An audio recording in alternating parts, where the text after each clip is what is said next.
Ladies and gentlemen, my name is Linus, others call me Linus, others call me Linus, Nasmiu, but all I accept. Before I read my speech, I just want to talk something about Prudential. When I got the invitation, I didn't read through. But to me, I was just thinking about the insurance issue. And I have an issue with Prudential because I'm a member. I opened, they call it what account? No, I have an account in Centenary and standing order. So they started, of course, doing the needful. I was happy I would get updates. But after some time, I think I missed 1 or 2 months. I stopped getting the updates. Then after some time, somebody from Prudential was, I think, also marketing, and lands on me. I think he didn't get a very good response. I only told him first pay back all my money for the 2 years. Before you come back to me, I'm going to sue Prudential. So that was the story. He never came back, unfortunately. The 175 years they have mentioned, I think this one shows that Prudential has stood the test of time. And we must appreciate you and thank you for all that you are doing. Little did I know you were in health and education. So when she called me, somebody called me, are you coming? I said, but what are your issues? Why don't you first highlight? Then later I go and read the invitation, and I saw launch of clean water and afforestation. I think I was a bit embarrassed. But I want to appreciate that you have come to support us in education, because sanitation and hygiene, specifically clean water, is one of the areas that I think government is battling with. Our numbers in schools grow every day. And if we do not have clean water, we may have water, but if we do not have clean water, we may not have numbers in the schools.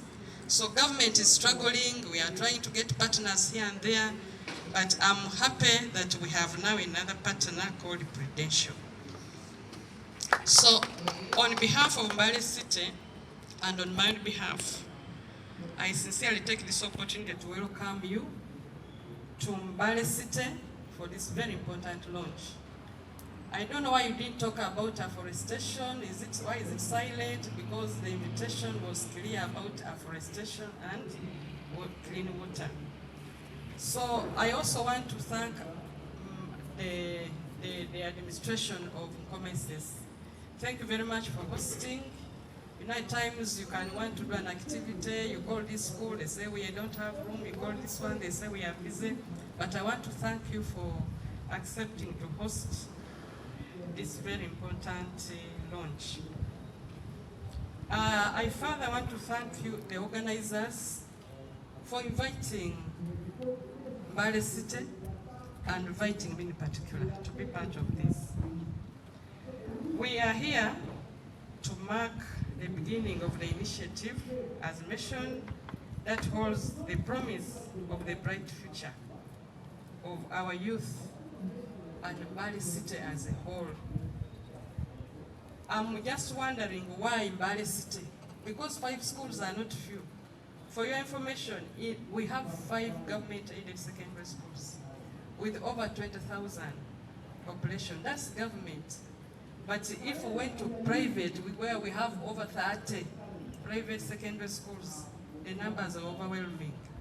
When we go to primary, I have 59 government-aided schools.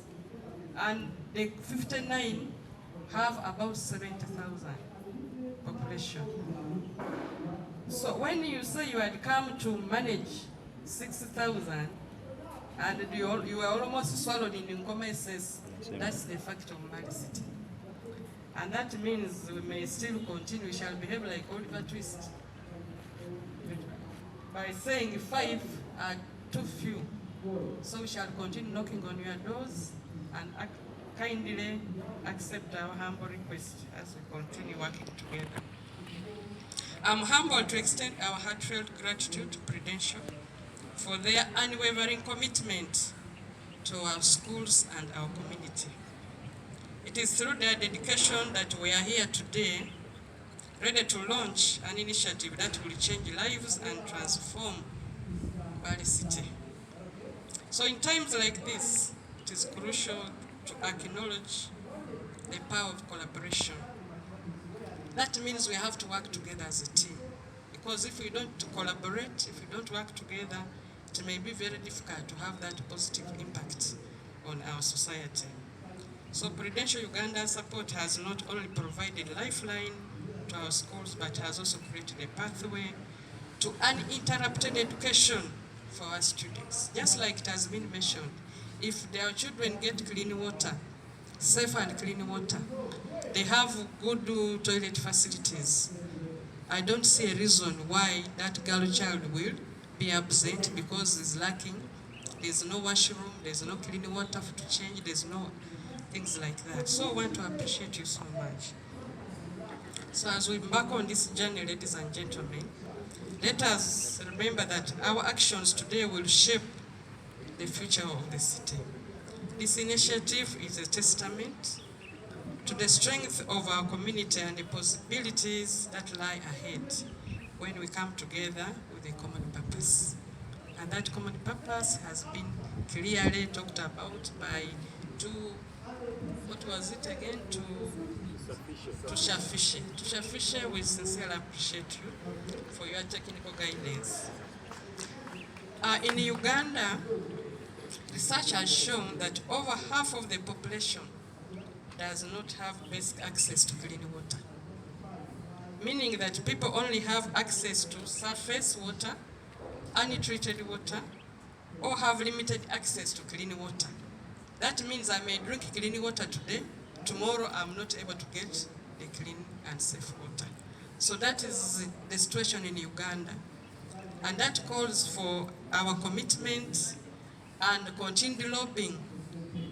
We have to get more partners to give us support. Clean water and afforestation are very important aspects in our lives because clean water is water which is safe to drink or used to prepare food and does not cause any harm over a lifetime of consumption. Over lifetime, that means you have to continue taking clean water in order to survive. Unclean water, you are all aware, or unfiltered water may be contaminated and can make those who drink it ill or may cause other forms of sickness, diarrhea inclusive. You are all aware that clean water helps us reduce spread of diseases, which will have positive impact on the health of an individual, community, and society. It boosts the immune system. I had a friend one time who came and told me that I had a problem with the vision. This lady could not see for a long time. Just short distance, she could not see anything. Kept going to hospital, she could not get any good treatment for her eyes. Then got one of the medical officers, just told her, take how many liters a day? Told her take about 8 liters a day. So she just had to program herself. After this hour, I'm to take water. After this hour, I'm to take this amount of water. Surprisingly, after 1 week, her vision cleared. And everybody was surprised. Her vision cleared, and up to today, her vision is very clear. And just because of water. So therefore, humans and animals require water daily for survival and comfort. If you don't take water, you can never feel comfortable. You feel dehydrated, you'll feel weak, you'll feel what? So clean water is very, very paramount in our lives. I wanted to say something about afforestation because it was in the invitation. We are all aware, before I became an administrator, I was teaching geography and history in the secondary schools. So when I saw afforestation, it's even one of the topics I used to really enjoy teaching. There is afforestation, there is reforestation, there is what, but all are different. You are all aware. To afforestate means you are putting where there was nothing, to the best of my knowledge. So if we plant trees, it will go a long way in keeping our world greener. And this will secure the future for our upcoming generations. And these are the generations we are talking about. Politicians and global leaders have campaigned on the idea of global warming. There's nobody who doesn't know anything about global warming. And as such, afforestation has been the most talked about method of dealing with global warming. And of course, the afforestation also has some impact in as far as clean water is concerned. So soil erosion, pollution, the ecological imbalance are just some of the problems that we shall have if we do not afforestate our environment. What have we done? Have you planted a tree in the last 1 month? I don't know how many hands will have up, but personally I've done it. When we prevent soil erosion, it will in turn help in maintaining the fertility of the soils